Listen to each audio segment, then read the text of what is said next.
Hello everyone, how's it going? I'm WoWcrendor, and welcome back to another episode of Fishing with Crendor. And I think we're on episode 29 or something. I think it's like 29. And today, I'm fishing with the one and only Asmon Gold. What's up, man? I'm glad to finally be on. I remember whenever you first started doing this series, I was like, I wonder if I'll ever come on this series. And here I am, fishing here with you in Redridge Mountains. Very nice, very calm. So thanks for having me. No problem. I see you're invisible.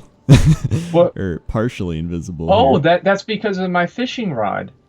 Oh, really? Oh, yeah, the legendary. I don't even like that. I just wanted to show off for the video. Okay, you guys know I have the fishing rod now. I can take it off. Okay, good. All right. So yeah, we picked Redridge. Is Redridge like one of your favorite zones, or you just? Well, yeah.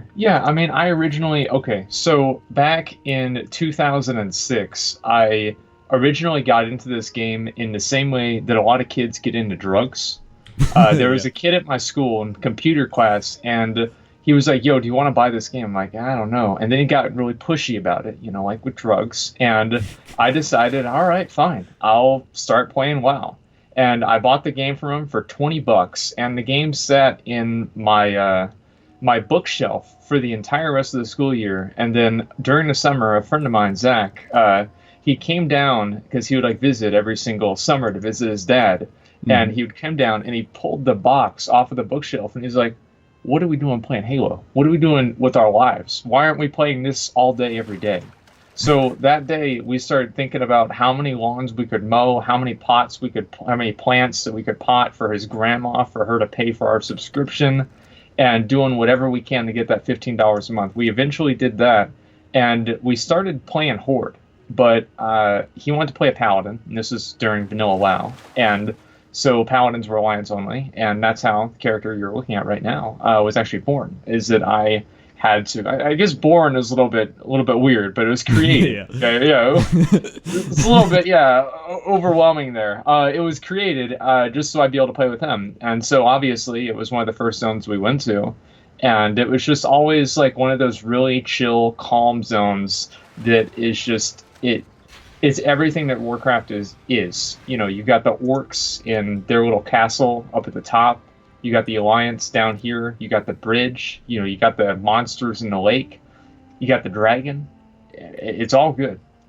Yeah, I never even thought of it, really, that this is a zone that kind of encapsulates World of Warcraft really well. Absolutely, yeah. I meant to ask you before that, why don't you introduce yourself as well? Because I forgot the introduction. Yeah, that's okay.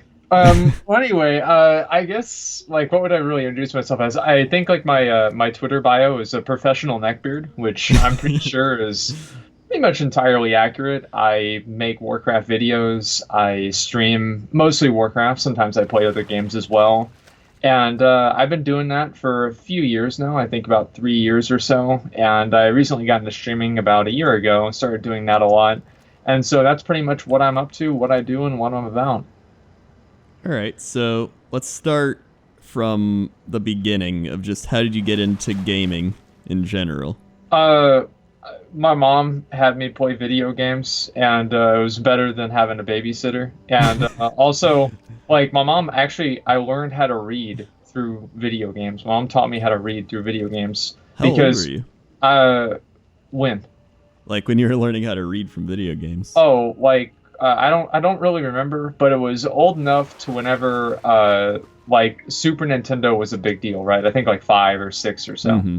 So anyway, she'd buy me games like Legend of Zelda: Link to the Past, Secret of Mana, all of these super complicated, complex games, and then she'd buy me the strategy guide for them, and she'd be like, yo, all right, here you go. And of course, I'd be crying. I couldn't figure out the games. I'm 5 years old. Of course, I can't figure out Legend of Zelda: Secret of Mana at 5 years old. It was really hard. So she's like, well, you've got the strategy guide. Why don't you just read that? And I'm like, I can't read, Mom. And she's like, well, you better figure out. And I beat those games, man. I beat those games. And I had to figure out how to read in the process. But that's basically how it happened. So I've been playing video games my whole life. I mean, oftentimes, maybe a little bit too much, for my parents' taste. But it's definitely been a lifelong thing for me. So what was the first system you got? Was it the Super Nintendo then? Super Nintendo, absolutely. Yeah, that was my main thing. Super Mario World and Yoshi's Island. Like those are my two main games. Oh yeah, that's some good choices. I love Super Mario World. I think that may have been my favorite. Well, I was into Kirby too, but Oh yeah, the did you have the Kirby thing where it had all of the different games in yeah, it? the All Star. Well, Kirby All Stars, yes, I know, I love that game. I played that so much. I was a huge fan of Kirby too. Like all of the classic games, I basically played. Donkey Kong, Secret of Mana, Legend of Zelda, all that stuff. I was really, really into. Did you go to Blockbuster too? Oh yeah, yeah. I went to Blockbuster and like so back then you'd rent a game and you could only rent it for like maybe 7 days or something like that. And Mhm. obviously I wouldn't be able to complete the game. So what I'd do is I'd put like a Z, right? Because my real name's Zach. And Mhm. so I'd put a Z on the back of the cartridge, and then I'd go into Blockbuster the next time I was going to rent it, and then I'd open up the box and I'd find the game cartridge that had the Z on it, and then I'd rent that one specifically. That's actually really smart. I didn't even think of that. Yeah, yeah. My mom wasn't really a big fan of it, but I mean, what are they gonna do? I mean, it's Yeah. because they'd be like, no, it was on there beforehand. So yeah, that's how I kept up with my progress until my mom actually ended up buying me the games. So when did you make the switch over to like PC gaming? Was WoW your first PC game, or did you do stuff before that? I remember I played well. So I was PC gaming pretty much like I was playing Warcraft 2 whenever I was like 7 or 8 years old with like my mom and like sitting with her playing Warcraft 2 like up like super late, which like back then was like 1 a.m. Hmm. Right. And then I remember whenever Warcraft 3 came out, we had like this really shitty laptop and I had to play Warcraft 3 on this terrible laptop. And I remember being so sad whenever Arthas kicks Uther out of the silver hand at Stratholme. I was like actually legitimately like bummed out for the entire rest of the day. And the cutscene I remember took like 45 minutes to play because of how terrible my laptop was. So I was sitting there like, yeah, it made it even worse because it just dragged it out and out and out and longer. So I was playing the Warcraft series ever since like I was very, very young. But I always played console games. I would say like whenever I really fully switched over to playing PC, about like 90% of the time was probably whenever WoW came out. Before then, I played a lot of Halo 2. I was really into Halo 2, Halo 1, and then before that, I was just like a general console gamer.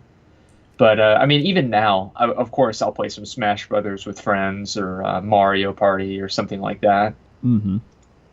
Yeah, I was really into Halo 2 as well, actually. I loved Oh, Halo 2. That was my first, I think, console online game, come to think of it. that was what it was all about, man. Like, I mean, I really feel like that game was the beginning of like the online gaming that we have now. You know, it's like you would Hmm. just go into a lobby and you would talk to some guy that lived in like Connecticut about, how much like, man, I hate homework and I hate school and my mom is always mean to me and my dad says I'm a loser. And the kid's like, man, that's just like me. And like you guys would just be sitting there talking about it the whole time, playing these custom games, like these zombie like created games, or just sitting around, not even really playing the game, just sitting there and Yeah. talking.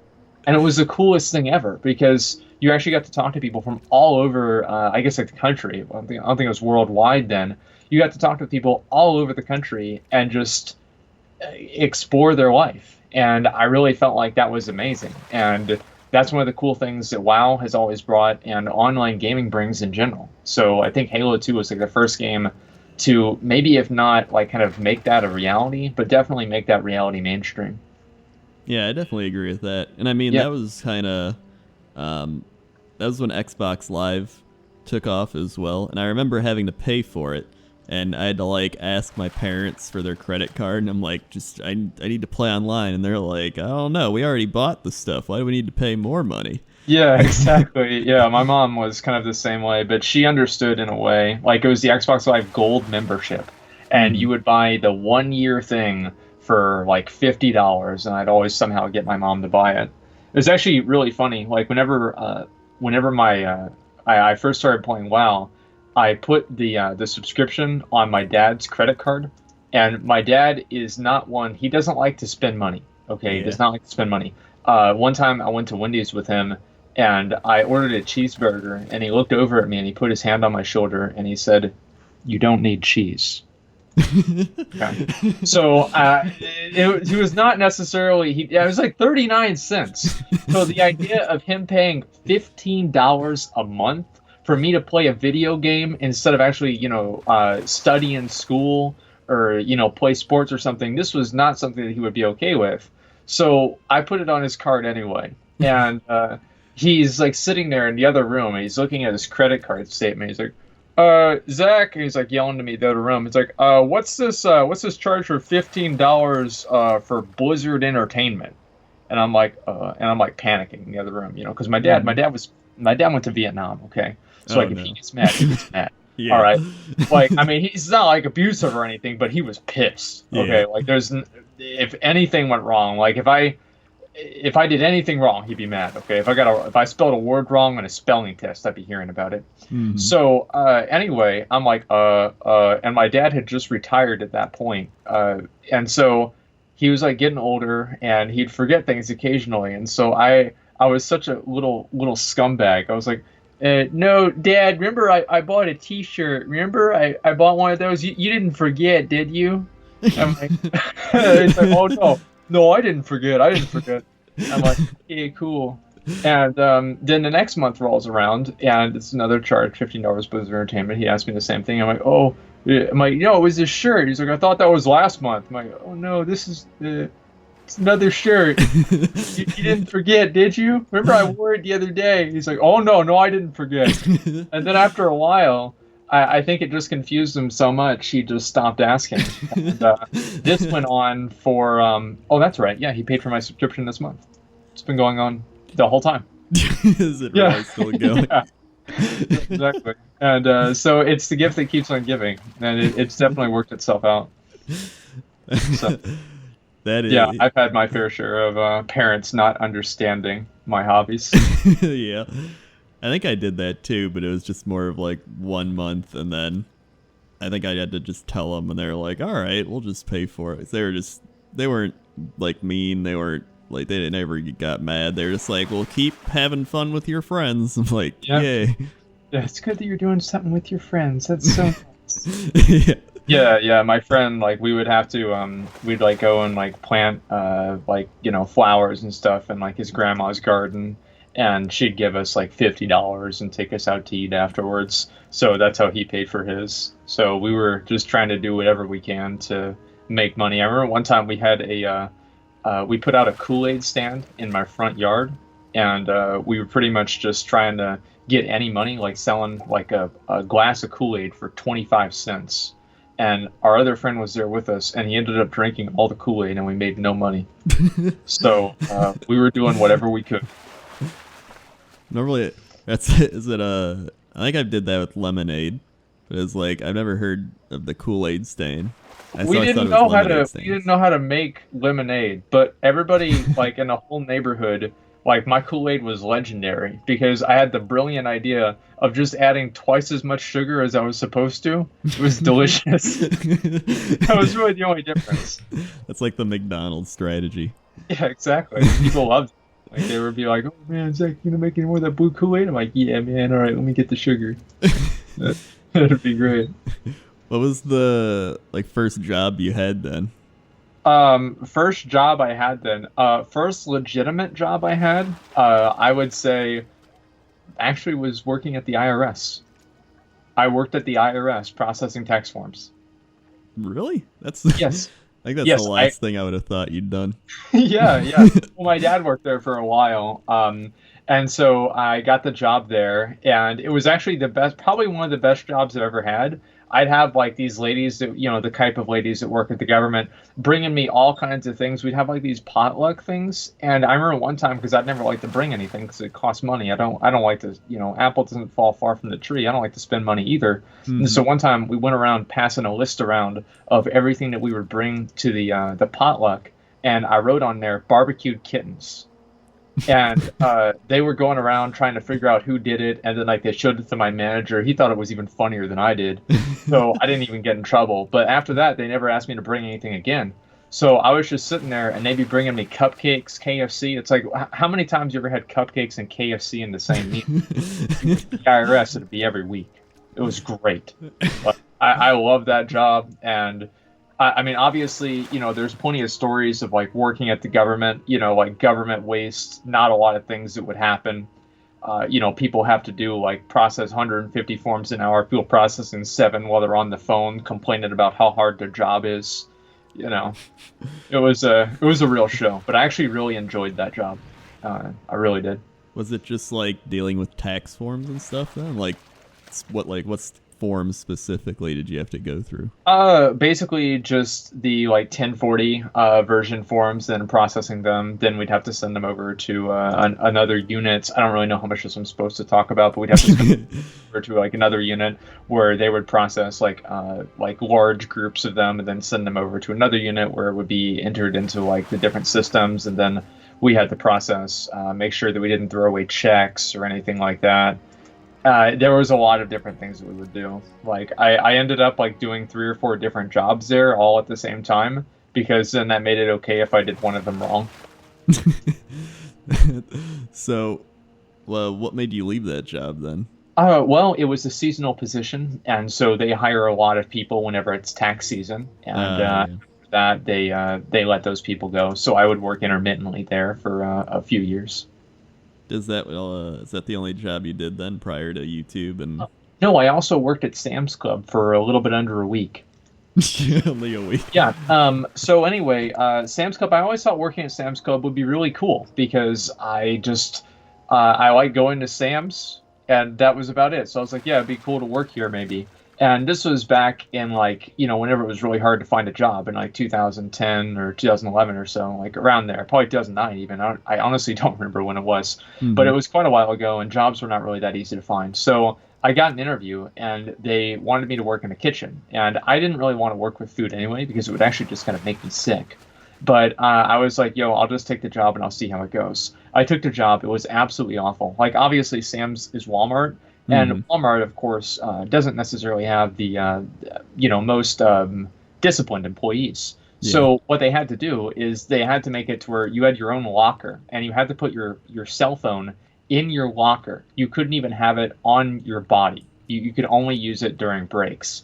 And obviously, I never did that. But, I mean, that was kind of just as a way to personify my experience there. It would be very similar to that. You were not able to sit down. And it's like if you took the pizzas out wrong at a certain time, you could get fired. It was a really bad time. So I went, and one time, like, one of the managers there was leaving. He's like, yo, do you want to get your schedule for next week? And I'm like, because I already knew I wasn't going back. I'm like, sure.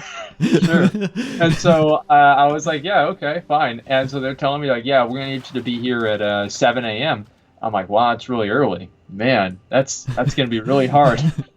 And he's like, yeah, well, that's what's got to do. I'm like, that's what we got to do, huh? All right. And so, yeah. And so anyway, I just went home, and I just went to bed that night, and I woke up, and they called me. They're like, yeah, we don't know where you are. And I'm like, I never returned a call. And then I finally came in to pick up my check. They're like, well, it doesn't look good to just stop showing up for work. And I'm like, well, I'm not going to put it on my resume. And they're like, well, that would be lying. And I was like, yeah, well, I did that to get this job, so again. So they didn't know what to tell me, and I just took the money and I left. And then I spent basically most of the time, like as you can see, I've had a certain type of experience. I don't really know like what the word is for. I've been kind of like a scumbag for a lot of the period, but I was. Yeah.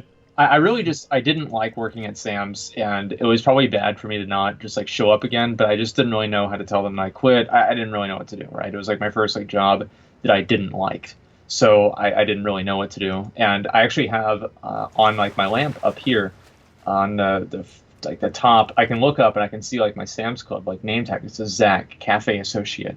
And I always look at that whenever I'm thinking, oh man, I don't know if I want to make a video today. I don't know if I want to stream today. I look up that name tag. I'm like, man, you don't want to be back in that cafe. And so I go and I turn on that stream and I make my videos, and that's it.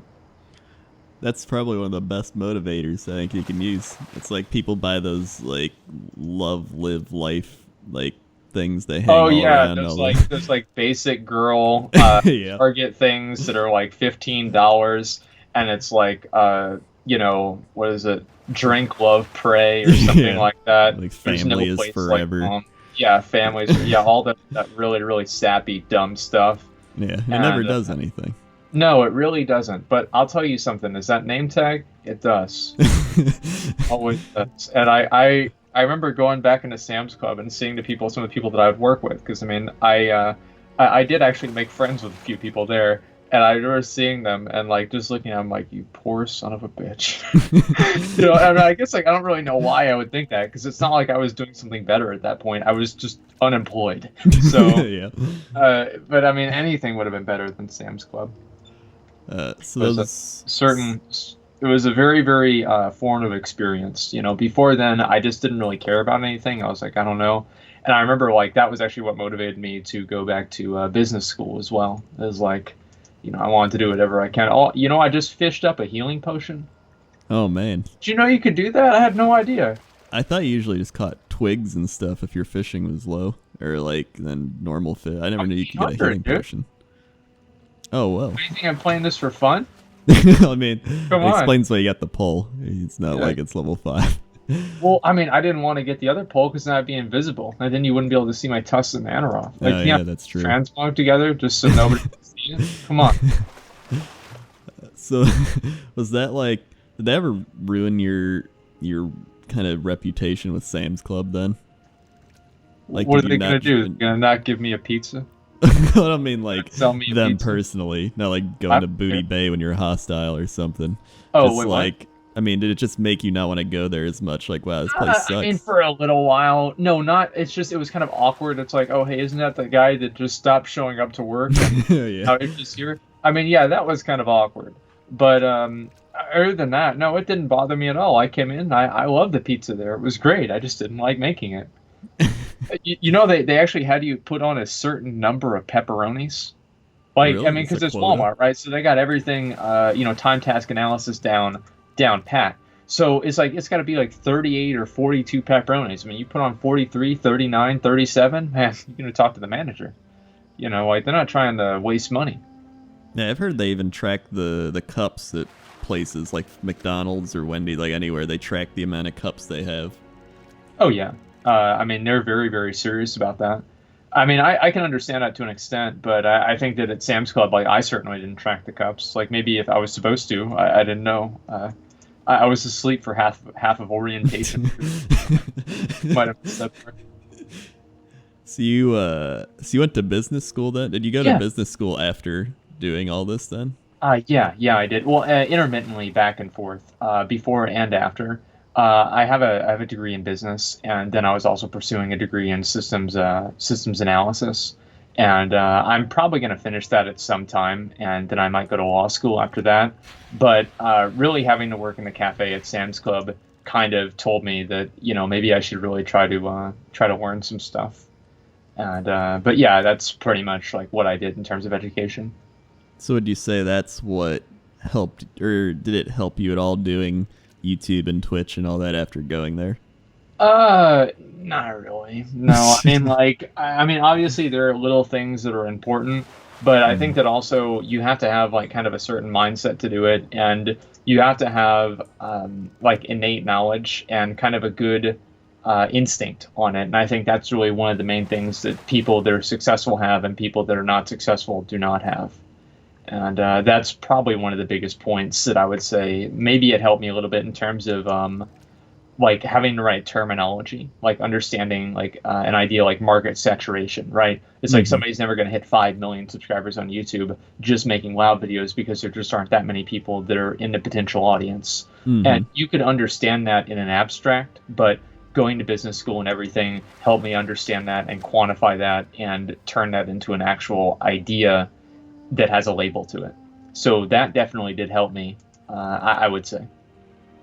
Yeah, that makes sense. It more just grounded you and didn't like make you be like, wow, I'm gonna become PewDiePie or something. Not even, I don't know if you'd even want to become PewDiePie.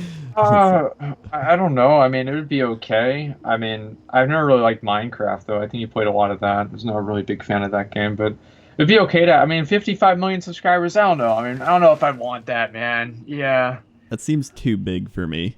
Like, I'd be fine with that. I mean, real. I mean, think about how many people are going to watch your videos. People always talking about you. I mean, I would like that. I'm an attention whore. What can I say? I'm the guy. I like being in the middle. I don't like being too high. I don't want to be too low. I like just, being in the middle. I like knowing the bigger people, but like I just like, kind of getting to know them and talking with them, and I'm like, all right, well, I'm gonna go back to my mediocrity. Yeah. I mean, I can definitely understand that because sometimes you just have a lot of pressure going on yourself, and whenever that happens, I would say, yeah, it'd be a lot to take in. Yeah. So back to WoW.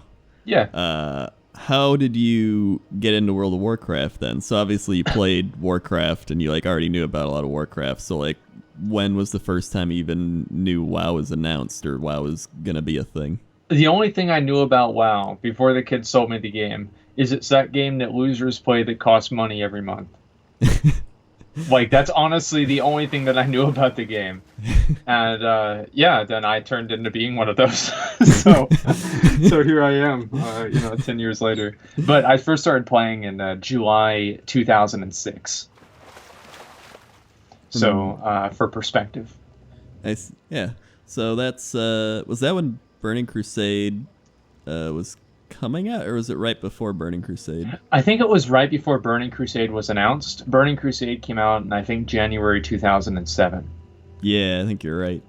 Yeah, and do you have any, I'm going to ask you something. Did you have any stories of, like, a midnight release? Did you ever go to any of those?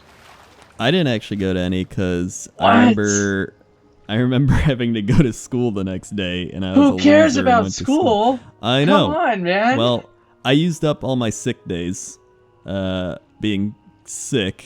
Oh, jeez. You used them actually being sick? Well, quote sick. Oh, yeah, you go to the nurse, be like, Mom, I have a headache. Please take me home. And they'd be like, can we go to again? Taco Bell on the way home? There's like another one. Yeah, I remember I would conveniently get headaches right before my English class in 6th grade. Yeah, there was a lot of those. But I remember some of my favorite memories were even just getting like quote sick, and I'd just go home and be like, "Oh, I'm gonna play Rome Total War," like I'm gonna go to Alterac Valley, and like just stuff like that. Yeah, I would do all kinds of stuff like that too. Like sometimes I get my mom to take me home, but at that point, whenever I first started playing WoW, I had a lot of fun at school. I was a little hooligan, let's be real, but it was also a lot of fun. So I never really called in or came in sick probably the last like 3 years of school, 10th, 11th, and 12th grade. But before then, I was off and on. But I mean, Burning Crusade, the Burning Crusade release, I've actually got a really good story about this. I've told this before, but probably some of your viewers might not have heard this. So the night of Burning Crusade, I live in Austin, Texas, and you guys can go back and go and watch the news reports if you think this is a lie.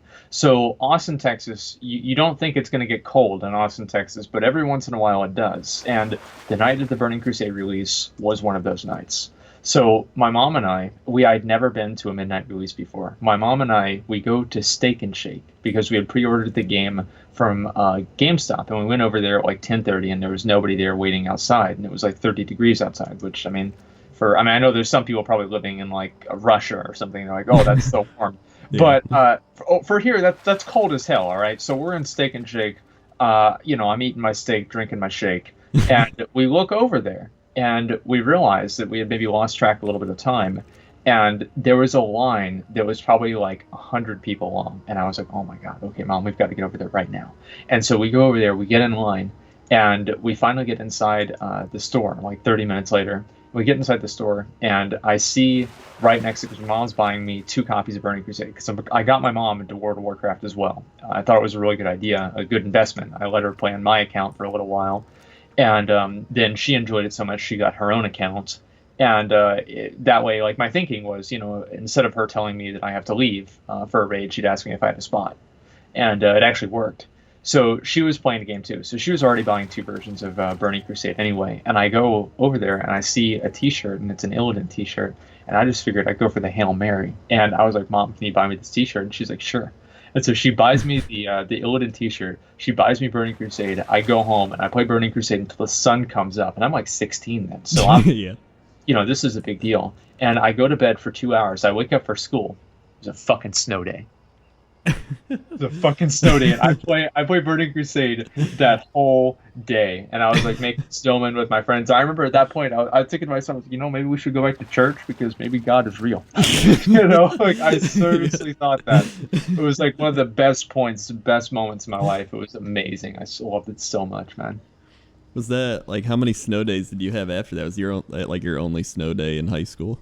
No, it was like maybe like usually there's like one or two a year, and it just happened to fall on the day the Burning Crusade released. That's so awesome. Yeah, That's like, it was a great that's story. like. It's Do you so have much any fun. crazy people at the midnight release? Because I know sometimes you get the people that dress up or the people that are like not, not the most Just normal. well, I mean, that's probably what they were thinking about me. But I mean, obviously, like there was some dude like talking to my mom about the game, and then another time, like I went there and I realized, like, man, a lot of people really suck at WoW.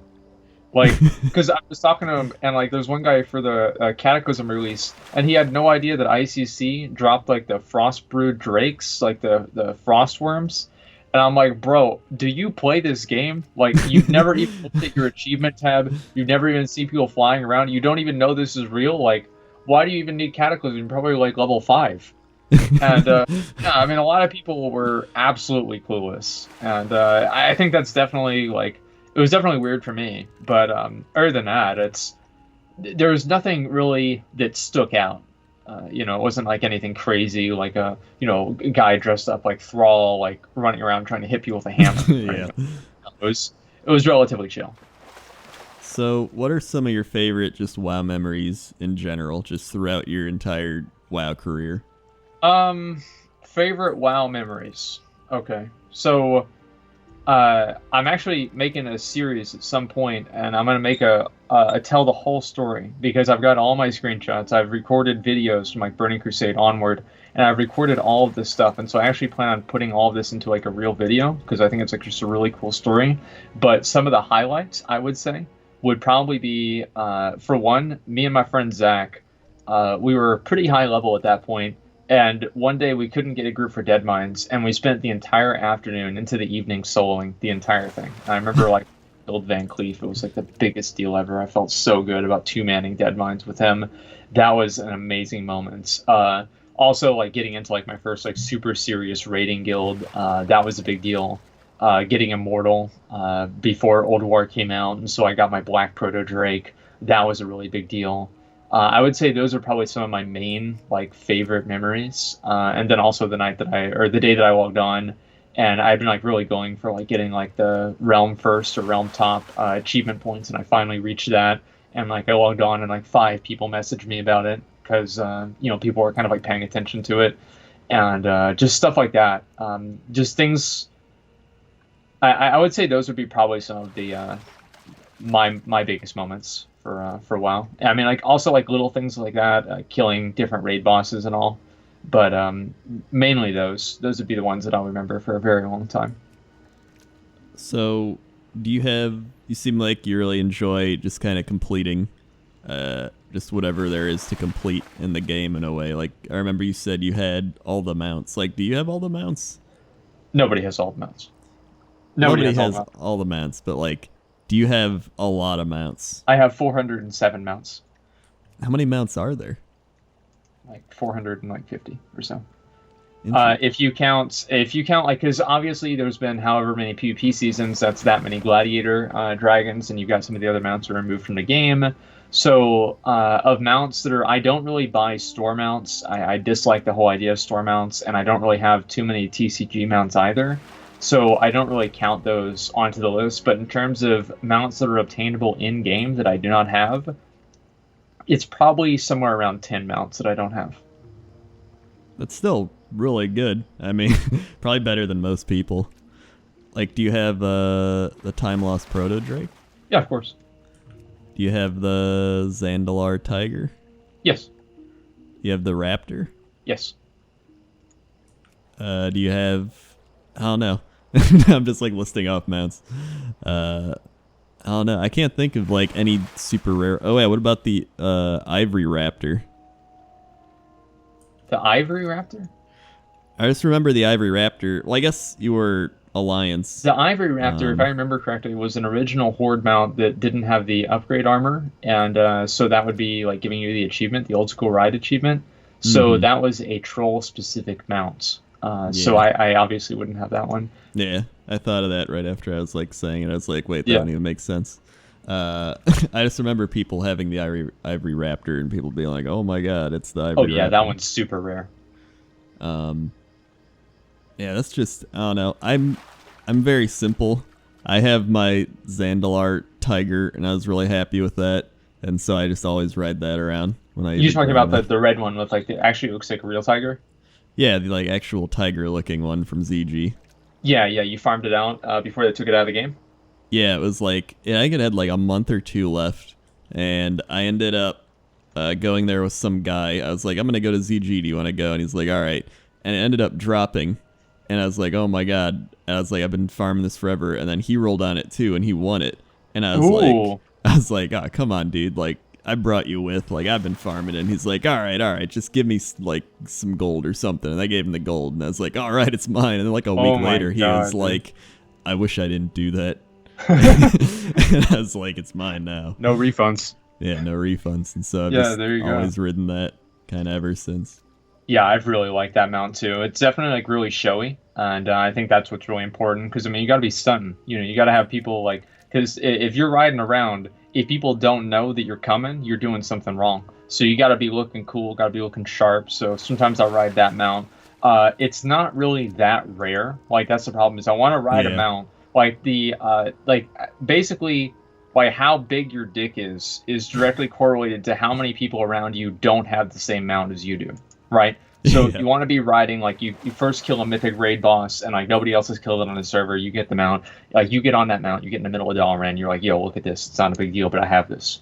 You know, you get invincible like in like Wrath of Lich King or maybe early Kata or something like that. You get in Stormwind, you like post up in front of the auction house, so people they have to see you. You know, they have to even run through your invincible in order to even go to the auction house. And so you be as obnoxious about it as possible. That way everybody knows that you have it.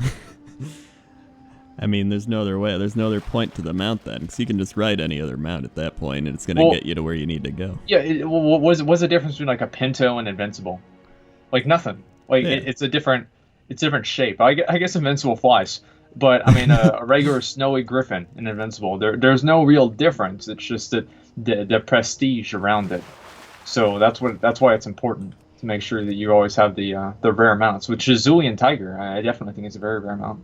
Yeah, I mean it's like the equivalent of a Ferrari versus a 1994 Toyota. Like a Honda Civic. Yeah, Honda Civic. It's like, oh wow, you got a Honda Civic, good job, dude. And like you got like a Ferrari, Lambo, or something like that. Yeah. It's like you're gonna have everybody know about that. It's like that's the thing. Like I always tell people, like that's why I think like rare stuff is so important.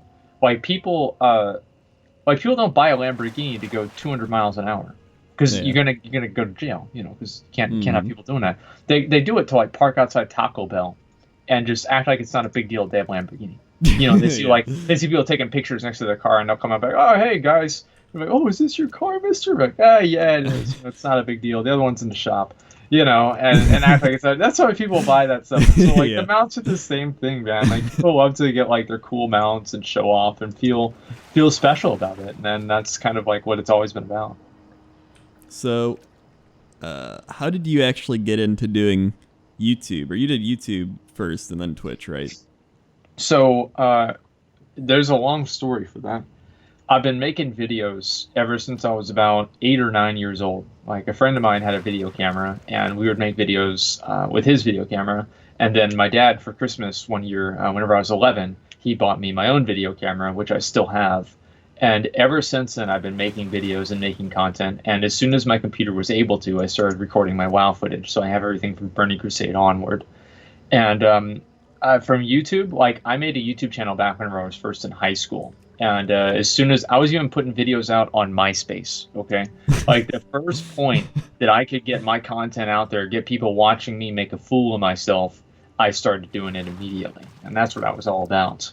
So with YouTube, I guess like I had that channel and I would upload on that like maybe like once every few months or something. It was just like not really a big deal.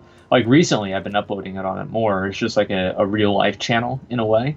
But before that I was just kind of doing whatever on that channel. And Then I made my official channel that I have now, like the Asmon Gold channel, in like very, very late 2013, like in 2014.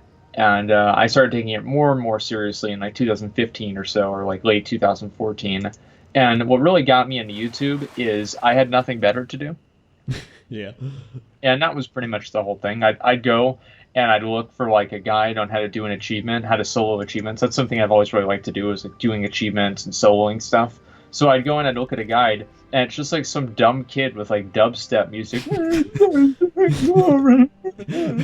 then, it's the important part is cut out, and it's just like, it's terrible. And yeah, I just felt like, man, I could do better than this. Yeah. So that You was got like the first notepad thing. Yeah. open, they're typing like, here's what you have to do, Yeah. and the notepad is there. Yeah, and it's with like Game Cam, and so it's got like that logo on the bottom because The it didn't buy the watermark. official version. Yeah, the watermark, and it's like 4 FPS. It's just terrible. And then like mom comes in halfway through the recording. Mom, we're recording, and they don't even think of taking that out.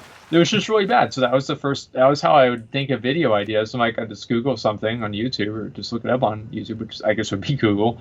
And I would be like, wow, this video sucks. I can do better than this.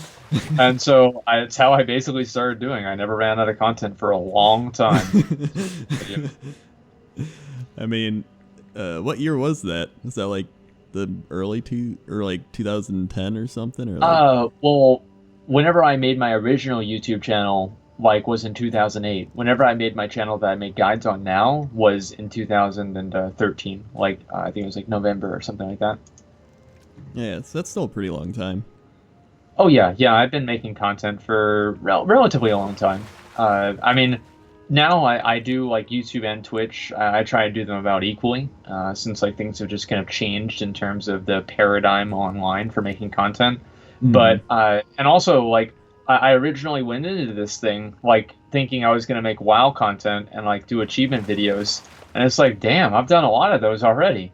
It's like, Yeah. what am I gonna do? Like, I've kind of run out of achievement videos to make. So I'm always like thinking like, what other types of content can I make, and how can I like innovate, and make different types of content that people are still going to enjoy. And that it's difficult, but it's also like really rewarding whenever you come up with something that everybody really enjoys. Yeah, I mean, that's even how I thought up this show. It was like, I Yeah, mean, exactly. anyone can do an interview show, but I was like, how can I do it differently? So it's like, just sit around and wow and fish. Well, yeah, and you have like that person's character, and it's just like really chill, and so it's the same, but it's different. Yeah. And I think that's really what people like to see. And I think I also like interview shows where they're just more open. Because I notice whenever I would watch other people's interviews, they'd have their set list of questions. They're like, here's 10 questions I like wrote up. And I'd be like, so what did you do with this? And then they answer it. And instead of doing any follow-up questions, they're just really getting into it. They're just like, all right, next question. They're like, okay, what's your favorite raid? Old War? Okay, well, we've heard that one before. All right, well, moving on. How old are you? Okay, you're 14. Great. And just keep going. And it was like, yeah, there's no flow to the questions. It's just not, it's just not done well. And Yeah. I've kind of felt the same way. I've seen a lot of those interview shows and everything. And that's one thing I do like about your shows is that they're longer. And so it gives the person time to kind of actually, create a real, like, an interaction with you and, a repertoire. And, so it's not just stunted questions with like really awkward dialogue in between. Yeah. I mean, like, the only questions I really think up are like, how'd you get started gaming and how do you get started playing WoW? Or Yeah. like maybe just a random other one. Like, I just kind of like to feed off it because it's more natural that way, and so you can get more depth. Well, it's like I always try to ask people the questions that I would want to ask. If I was in the audience, what do I think the audience wants to know? And I ask them that question, Mm-hmm. and that's what I always try and do.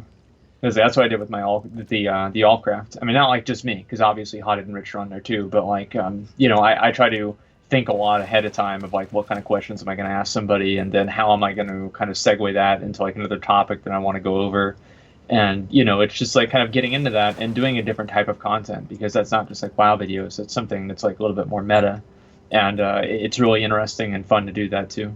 Yeah, because I mean, it's like you're transitioning at that point from just doing WoW stuff to actually doing, like a just talking to people. Like at that Yeah, point, like this is just the background of just people having a conversation. yeah, it's moving into like a more general space. So, I actually just thought this one up because you're like, that's when I made my when you're making your YouTube channels. You said you made your original one, right? Yeah. And what was that one called? Zachrar. Zachrar. Yeah. So, Yeah. all right, okay.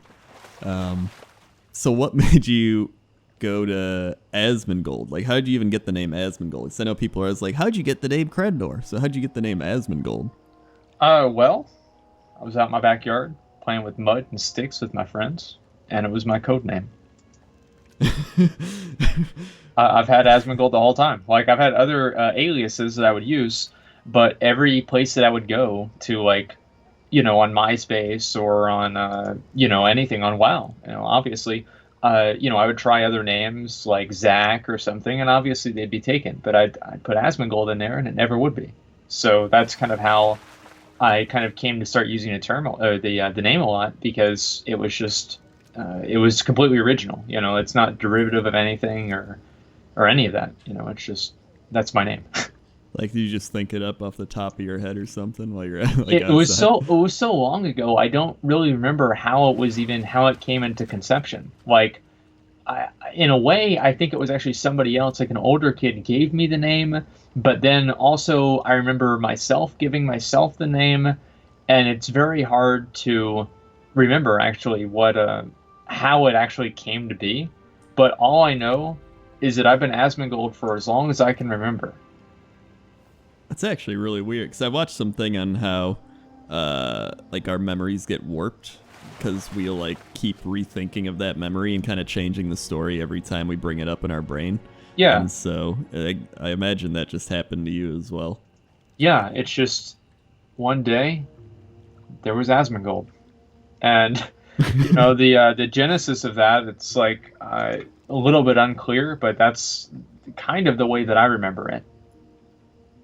So, what made you switch over to Twitch? Was that just more of a business decision, or like did you just enjoy Twitch more than YouTube? Because I know me personally, I enjoy Twitch more because it's more of a community feeling. Like, you're interacting with people. You're not just sitting there like, all right, hit the record button. Hello.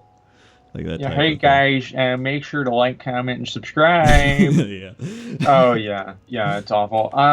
The real reason, like, people always told me that I would be really good on Twitch, and that they like really thought I was funny, and they're like, oh, you should go stream on Twitch. And I never really like thought anything of it. I was like, okay, yeah, whatever.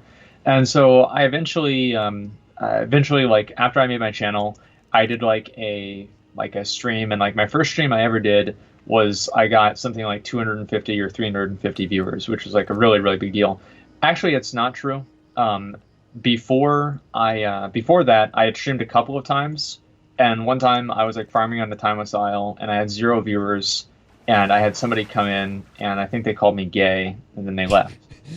So went back to this. I was like, I'm not really a big fan of the self-streaming thing. I'm gonna just not do this. And so then later on, I made my YouTube channel, and people really, really wanted the streams, so I kind of did that, I guess, to make the viewers happy, and I actually started enjoying streaming. I think it, like YouTube and like making videos and streaming, there's positives and negatives to each one. With YouTube, you only really need to perform maybe for like an hour, right? Like recording and editing and everything like that. Or not editing, but like, doing takes and all. Yeah. But on Twitch, you're performing for like 6 hours, 4, 6, 8 hours. Mm-hmm. So it's not like you can just take a break. Like on YouTube, I can, edit videos and then take a break and do something else and come back and edit the video. And so the amount of time that I have to spend on Twitch is much more defined. So that makes it easier, and it also makes it harder. So on YouTube, I always have something prying at the back of my mind, like, oh, I need to make this video, I need to work on this, right? And that's always going on. But after I finish my stream, there's a certain sense of closure. I'm done. I did my stream. I'm done for the day. And I think that's cool. It's like you turn off the stream and it's off. It's binary. But on YouTube, you're kind of always creating content, always thinking of new ideas. But right now I'm doing kind of both, which is in a lot of ways overwhelming. Sometimes it definitely can be, especially if, I don't really have a lot of video ideas or something like that. But I would say it's enjoyable. Like each one has its own advantages and disadvantages. And I go between enjoying one and then enjoying another, like back and forth. Yeah, I definitely agree with you. Because, I'm trying to do both right now, too. Because I mainly started with YouTube, and then now I've transitioned over to Twitch. And it's like, I really enjoy both for what they are. But it's like, I like doing Twitch more for the community aspect, like I said. But then YouTube is great because I feel like on YouTube, it's a lot easier to put together just editing content. It's like you can script it and kind of write it so that it's more of like a stand-up routine almost, while when you're streaming, it's almost like you're just freestyling and just chilling with people in a like big room or something, just talking as they all watch you play a game. Yeah, freestyling for 8 hours. Yeah. It can get pretty intense. Like, there's a lot of things that I really do enjoy about Twitch. There are some things that I don't enjoy. There are certain types of people on Twitch that I really don't like, and it definitely makes it like not really that fun to stream on the website if they're like really obnoxious or stupid or something like that. But for the most part, I would say that I do enjoy my time on Twitch as well. I don't really think I enjoy one or the other more. It really kind of depends on the type of content that I'm doing. Like, so if it's one day where I'm doing a new raid, like obviously I'm gonna have a great time doing it on Twitch. But if it's just me doing normal stuff over and over, I'm not really going to enjoy that as much unless I'm really kind of interacting with the viewers and doing something that's kind of unique or cool. Just because, it's just same old, same old. It doesn't really engage that many people. I want to have as many people as possible watching my stream and, like having fun and everything. And, running world quests or doing Mythic Plus over and over and over doesn't really create that. Yeah, that is true. Yeah.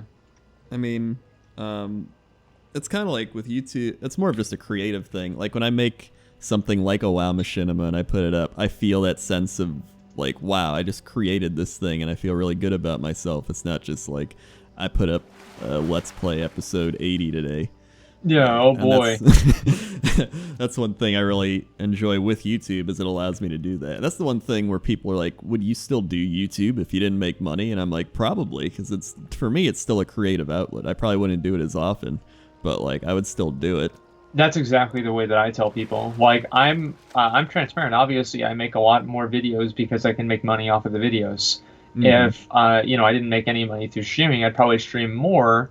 Or maybe as much as I do, maybe a little bit less, but I wouldn't really kind of worry as much about like my schedule or anything like that. Now, obviously, whenever money's involved, it does change things. Anybody that says it doesn't is probably lying. But on top of that, like I do also have like my second channel that I put videos out on pretty regularly, and none of those videos are monetized or anything. So I've always made videos, and regardless of if I make money on those videos or anything, I'll still create them forever. Before I made WoW videos, I made Halo videos. Before I made Halo videos, I made videos of my friends and I beating each other up. Whenever we were kids. Like I've always done this, and I always will. If I make money off of it, that's awesome. But in some facility or another, it will always be a part of my life. Yeah, I definitely agree with that. 'Cause, you can even see it throughout the years how YouTube has progressively become more saturated just from people being like, hey, this is a place I can make money now. Oh yeah, absolutely. You have a lot of people like now. How many videos are like top 5 classes for X patch, like top 5 best whatever. Oh my god, wow, I just got a legendary. Like, bruh, everybody's doing that. Like, cool, you had a great reaction. I guess some people like that, but yeah, it's not really innovative, and I think that's really what I'm really thinking about all the time nowadays. Is it like what can I do? What can people do to really innovate on the content that we see here on YouTube, specifically about WoW, but in more of a general sense, like what's really the next step? What are people going to do that's different? And that's something that I lay in bed and I think about all the time, because the first person to think that up is going to benefit from it greatly. So like I've tried to do different things like on my YouTube channel, or not YouTube, on Twitch. I do like transmog competitions and like mount offs where I have to get on a mount, then everybody in the group has to get on that exact same mount, and if they don't, then I'll kick everybody out until you only have 2 people left, and I'll have them compete for who has the most mounts and stuff. And that type of emergent gameplay and content that really engages viewers and everything. That's really, I believe that was kind of in a way innovative, and I just want to see what I can do and what other people can do that's going to create that as well. Yeah, because I mean, after a while, if everyone's doing the same thing, it reminds me of like smartphones, where it's like, hey, the screen's kind of bigger and it's faster now. It's like, wow, Yeah. cool. Or they're like, yeah, we took away the USB port and it doesn't have a longer battery life, but hey, it's got Bluetooth and it can interact with the watch that we made that nobody buys. Yeah. Yeah, it's more like it nowadays. And it's the same with YouTube. I mean, you just have people like kind of creating, like, I definitely have a problem creating content. I try to do two things with all my videos. I try to educate and entertain, and I try to do both, but hopefully I'll at least do one. And if you're not doing one of the two of those, you're probably not making that great of a video. Mm-hmm. And I feel like there's a lot of videos that are just basically designed to waste time. It's like, yo, look at this. It's like, these videos. It's like, it's not even really personal. It's not funny. It's just like, it's like McDonald's content. Yeah. You know what I mean? It really is. Yeah, I guess I'm gonna get another McDouble today. Yeah. Yeah, you know what I mean? And that's kind of the way that I've always interpreted it. And I really don't want to make like my channel like that. And in a lot of ways, I know we talked about this on Allcraft too. In a lot of ways, Twitch has kind of allowed me to do that. I don't really have to worry about ad revenue every single day from making videos or anything. And I can really focus on making videos that I like to make, videos that make me excited. Whenever I'm happy, I'm going to be able to, people are going to see that in my videos. They're going to want to be happy too. They're going to be like, oh, wow, this is a cool video. Because you're going to have that enthusiasm, that internal enthusiasm that you just don't have whenever you're making, Let's Play number 80. You know what I mean? Like what you're saying.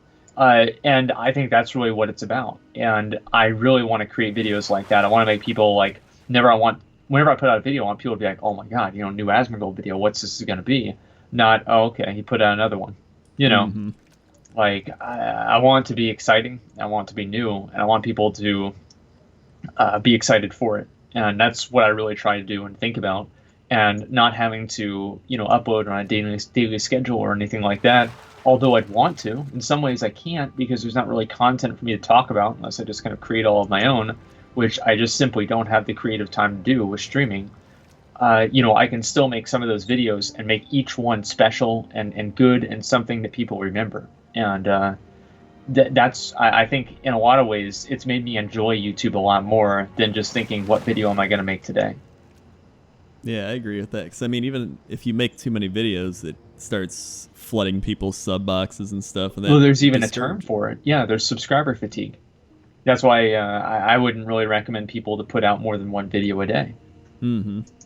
Yeah, because I've even seen people that would normally kind of do that in the past. So they're like flooding with videos, and now they're still trying to stick with that format, and it's just not working for them. Yeah, exactly. And I think it also has to do with how YouTube distributes those videos. Before, your subscriber feed would be based on the most recent video. So you want to put up as many videos as possible so you can be at the top of people's subscriber feeds. But now that's no longer really an issue, and you have people where videos just don't even show up in the feeds at all for people who are subscribed to you. And on top of that, YouTube, I believe, based on the SEO engine that they have, the more interaction that a video gets, the more it's kind of pushed up in there in terms of search results for the different keywords that you use. So in a way, it's better to have one video gets 100,000 views than have 3 videos get 30,000 views. Maybe not monetarily, but it's better, I would say, maybe for the channel. And in the words of somebody that probably I wouldn't take a whole lot of advice from, your channel is only as good as your most recent video. YouTube channel is only as good as its most recent video. And I think that definitely is true. Yeah, I agree with that. And I mean, it's just you can watch the ways YouTube's even changed. Like, even now they encourage more just lengthier videos. The 10-minute length thing, which increases the the different bargaining price of the ads that video is eligible for. Absolutely. Yeah. And I know it's when you get to 10 minutes, you can also put an ad on the end of the video as Yeah. well. Yeah, I've been thinking about selling out and doing that.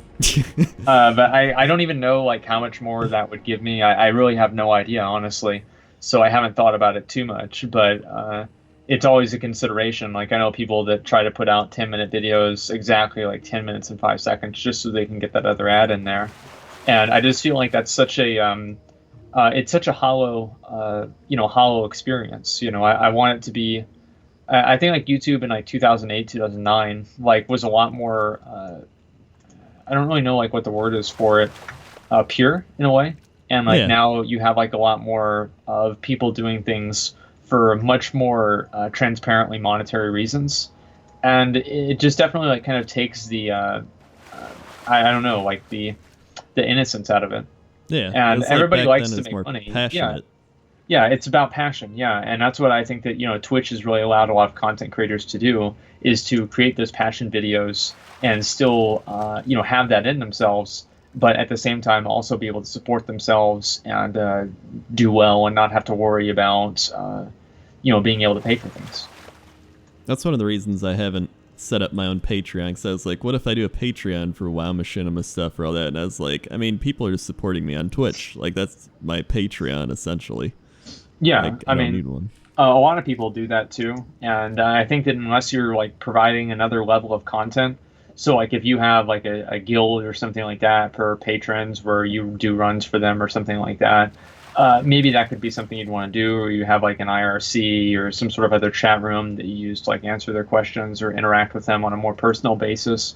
Maybe Patreon would be something like that. But one thing that I've never really felt comfortable with was tiering out my different viewers. I want to treat everybody like they're the same. I want to treat everybody like these are all like my friends. These are all people that are just guys that watch my videos. You know what I mean? And Yeah. that's I guess I feel comfortable doing that, and I don't want to do anything that I don't really feel comfortable with.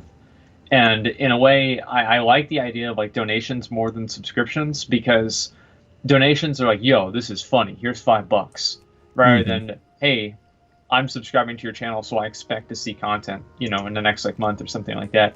I don't really like that expectation, I guess. Yeah, it's more just like a tip. Like, you see somebody playing an instrument on the street and you give It's them like $5. for me, it's like, you see like some crazy crackhead, like playing a one-string violin without a shirt on downtown. It's like, hey, here's a quarter.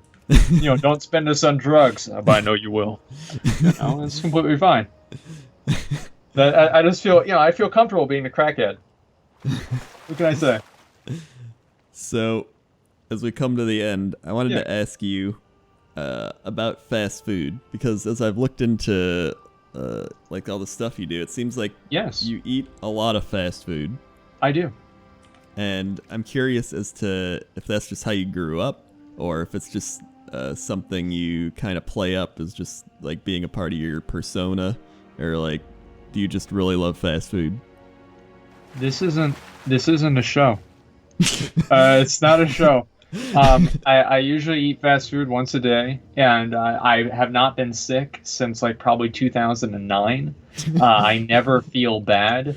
If I get sick, I don't feel well. I don't go get Pepto-Bismol. I don't go get chicken noodle soup. I don't go lay down. I go to Wendy's and I get 6 spicy chicken nuggets. Okay, and that's like, those things make me feel good, and I eat the Wendy's chili and all that. I feel good with that stuff, and so I eat fast food all the time, and I've always done that, even whenever I was really, really young. Like, I was totally into it.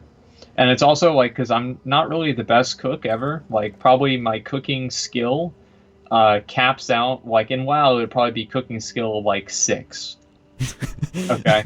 I can take pre-made frozen pizzas, open them up, put my own oregano and also my own pepperonis on those pizzas, and put them in the oven. Yeah. That's the cap. Yeah. Is that, because I know you said your dad took you to what, like, is your dad like that too then? My dad is not really as much like that as I am. Like, he'd go to he also eats very, very healthy. Like, he'll one time he spent like 45 minutes talking to me about how he likes to cook his oatmeal. Yeah. He's really into that kind of stuff, and he has like all of his like specific certain like broccoli, and like he has like each day he eats a certain type of food at a certain time, and if you mess that up he gets mad. And so, yeah, he's very, very particular with what he likes to eat and everything. So he's not really like that as much, but obviously like he'll go to like Taco Bell or McDonald's or something like that with me. I have a snack box next to me. Have you seen that? I haven't seen that. Okay, well, I mean, it's exactly what it sounds like. It's a giant Tupperware box that I have a bunch of like Little Debbie's and just other Pringles, Pop Tarts, and Lucky Charms in. And he'll actually buy things at the store, and then he'll be like, "Put this in the box," and then he'll just come over and slowly eat them. So it's back and forth. Like he's like that in a way, but not as much as I am. I eat more fast food than probably the most normal person as well, and I've never really gotten that sick from it. I think if you eat it in a moderation, like it's like anything, like if you eat just once every day. Yeah, like if you eat excessive amounts of anything, it's like that Super Size Me movie. It's like, of course, if you eat it like 3 times a day and you get the extra large every time, you're gonna get sick. Like if you eat that much of anything, you're not gonna feel that great. Yeah, it's like I honestly I don't even feel good eating healthy foods, I go to Whole Foods, I just get sick driving by the store. Like I like eating just like normal like barbecue. Like that's honestly, if I could eat barbecue every day, like every meal every day, I wouldn't be throwing up out the window like the Super Size Me guys. I'd be so happy, man. Like I love barbecue. But sprinkle in a few nuggets in between those. But for the most part, yeah. I mean, obviously, if you eat the same thing all the time, every day, yeah, of course, that's not going to be good for you. But things in moderation, I think, are generally okay. Yeah, because I mean, if you look at the labels on stuff, like even the frozen foods and all that, like a lot of them have the same nutrition as fast food does, but people act like that's healthier. Yeah, I mean, I'm not even really entirely sure. Like, I've got this thing, mini muffins from Little Debbie here next to me. And I look at the ingredients, right? And it's like, how many ingredients do you think go into a muffin? Maybe like 10, 15. There's like 50 in here. I'm not even kidding. Like monosorbate diglycerides.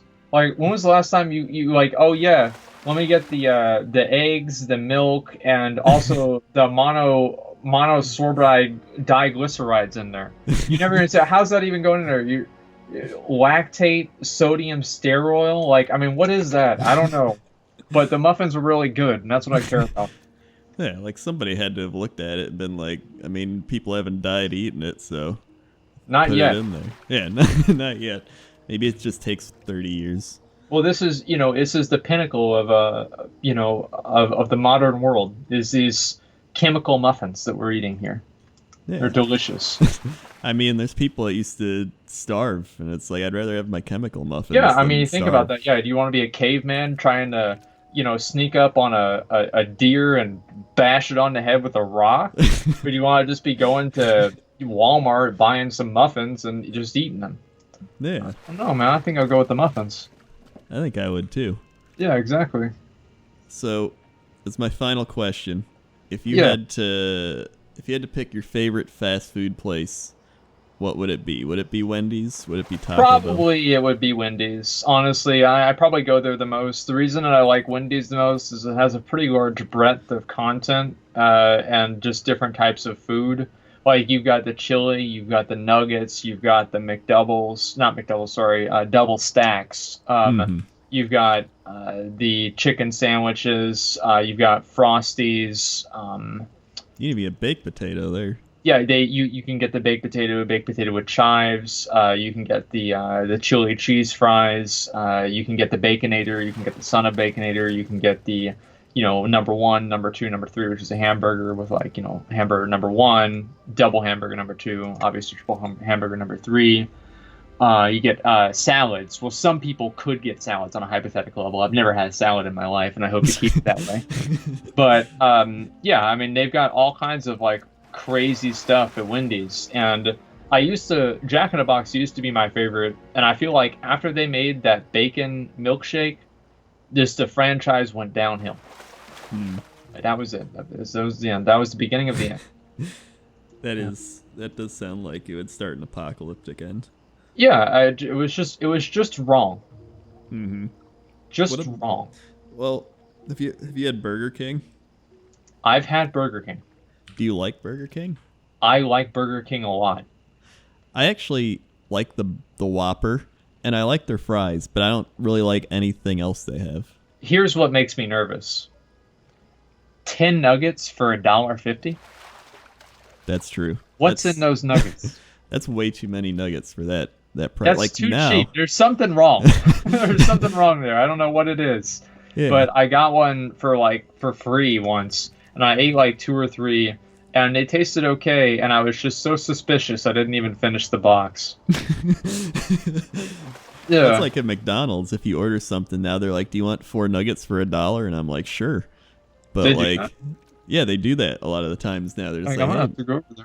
yeah, it's actually a really good deal." Because they'll be like, "I'll get a Big Mac or something." Like, "You want these 4 nuggets for $1?" And I'm like, "Why not?" That's actually a very good deal because usually they have there's 10 nuggets for $4 and there's 20 nuggets for $5. So if it's $1 for, you said 4 nuggets, Mm-hmm. that's 25 cents a nugget. So, I mean, you're getting pretty close. I mean, you're starting to make some money there whenever you're getting only 4 for $1. Yeah, and even the last time I went, the guy gave me 6 nuggets in the thing for $1. Oh, damn, yeah. There you Yeah. go. I mean, it's even better. But So, yeah, then that's what I'm saying. I did try the mac and Cheetos at Burger King. It's disgusting. They were so bad. Well, of It course. was- I mean, that's the thing is they don't know how to make good food. It's like they're trying to all come up. Everybody's trying to come up with the next good fast food, and so it's the same with the Wendy's. Like, why would I want to have like the chili cheese fries? Like they have them. We got them once because I thought they would be awful, and I wasn't disappointed. They were absolutely awful. It's like, why do you want beans on your fries? Like, it's like it does. You know, whenever you look at the menu and it shows like, oh, this like really really great looking hamburger, and you actually get it and it's a smashed up piece of garbage, Mm-hmm. and it just looks disgusting. Mm-hmm. Well, even the preview image of the chili cheese fries didn't even look good. That's how you know it's bad. You know it's bad. They can't even make it look good with Photoshop and a bunch of fake ingredients. It's disgusting. So yeah, I mean, they try all kinds of stuff, and it's absolutely horrible. I mean, there are some things that I've tried out, like Taco Bell does the same thing, and they just put some dumb stuff out there. Yeah. And it's awful. Yeah, like the mac and Cheetos, I was like, I gotta try it. And so I ate one, and I didn't even eat the rest. And it was just like a Cheeto, but it didn't taste like a Cheeto. It's kind of like an old stale Cheeto that they hollowed out, and then they filled it with Easy Mac or something. And it's just I couldn't. It was so bad. And Someone I'm pretty gets you fired over that. yeah. And I mean, I'm pretty. I'm not that picky of an eater. Like I can eat a lot of things, and I did not want to eat that. I saw they had a Lucky Charms milkshake, and I wanted to try that out, but I saw it was like $2.79, and I was like, yeah, right. Oh yeah, it's like a new thing. It's like Fruit Loops, I think. Fruit Yeah, I Loops think that, milkshake. I think you're right. It is Fruit Loops, not Lucky Charms. But Yeah. I want to try that out. I also go to Carl's Jr. a lot. It's a pretty good place. I don't know if you guys have that there. It's called Hardee's and other places. Oh yeah, we have Hardee's. Yeah, that place is pretty good. I mean, there's a lot of different places that I go. Like, what I used to do, sometimes I still do it, is I used to have pretty bad acid reflux, and so I'd throw up into my mouth, and whichever fast food place I didn't taste, that's the one that I would go to. That's like the most useful acid reflux you could have. Well, you've got to make things work for you. Mm-hmm. That's true. 'Cause, I mean, I've had some stomach problems recently, but like I've figured out like what kind of causes them and what doesn't. It's like that's the best thing you can do because everybody's different. Yeah, exactly. I mean, if you know it's like, man, every single time I eat egg rolls, I'm sick. Damn, man, stop eating egg rolls. Yeah, You know, I mean, come on. Exactly. I totally understand that. All right. Well, I think that's a good place to end it. Yeah, I mean that's a completely reasonable spot to end. Yeah. Absolutely. So why don't you just plug yourself one more time here? Oh, okay. I love to self-advertise. You guys can find me at twitch.tv/Asmongold or also youtube.com/Asmongold. If you Google WoW Armory, my name comes up on the first page. Did you know that, Crendor? I did not know that. Try it right now. All right, I'm gonna try it right Okay. now. Asmon Gold. Just WoW Armory. Oh, just WoW Armory? Yep, type in WoW Armory. All right, WoW Armory. Wait, on Google? Yeah.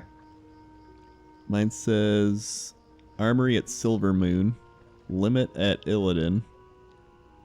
I don't see it. Oh wait, What? You're right. There it is. Yeah, okay, good. It's right under the World of Warcraft. Wow. Number one, no, yeah, exactly. How's that even a thing? I don't know. I don't ask questions, but I think it's a really, really good thing. That is a pretty good thing. Yeah, exactly. Yeah, just don't question it. Yeah, Just let I it mean, happen. it's, based on order of importance, right? I think it's also because, like, I have, like, one name, and, like, my character's name is associated with my YouTube channel, and so everything's all the same. So if somebody's looking for my character, they're gonna look for the exact same name. And I think that's why, like, a lot of other people, like Bajira's up there, Swifty's up there, because we all use the same name for our in-game character as we do for our online persona in general. Yeah, that makes sense. It's not like Asmon on YT or something like that. Yeah. All right. Well, that makes it easy to find you then. Yeah, exactly. All right. Well, thanks for joining me. Oh, that was a pretty good man. chat. I had a really good time, so thanks for having me on. Yeah, no problem. And I got a whole backlog of these if anyone wants to watch more, if you're bored or you're just watching, looking for something to level with or whatever you're doing. And I never know how to end these, so go get a Big Mac or something. Ooh, not the mac and cheese fries, though. Yeah, not the mac and cheese fries. Disgusting. All right. Peace. See ya.